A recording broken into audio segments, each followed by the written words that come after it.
Let's get into the true data. So there have been studies that have shown that women with high consumption of meat in their diet have an increased incidence of fibroids, right? So they have higher prevalence in women with very, very high meat intake diets.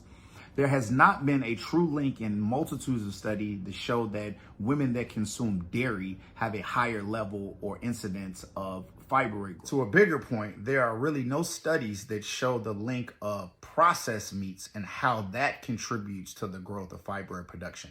Women that eat any type of meat, whether it be a woman that eats fast food, McDonald's, and all of the horrible processed meats that are out, versus a woman that grew up on a farm and eats very clean and healthy meats, these women are linked together when you look at women that have meat consumption versus women that don't have meat consumption and how that contributes to the growth of fibroids. What we do know is that there are chemicals in dairy as well as processed meats that can cause inflammation, and that inflammation can cause the symptoms of women with fibroids way worse.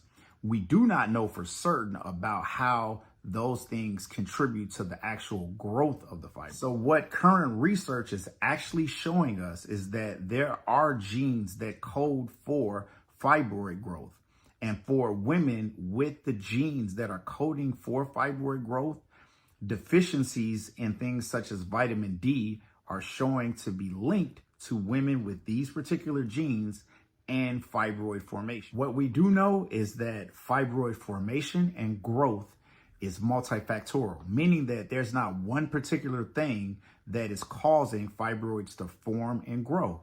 It's multitudes of different things that we don't really know completely how it's impacting. It's stress, it's diet, it's activity, it's genetics. There are multitudes of different things that are contributing to the growth of fibroids. So in direct answer to the question, does meat consumption contribute to the growth of fibroids? The technical answer has to be yes, because the incidence of fibroids in women with high meat consumption in their diet is higher than women with no meat consumption in their diet.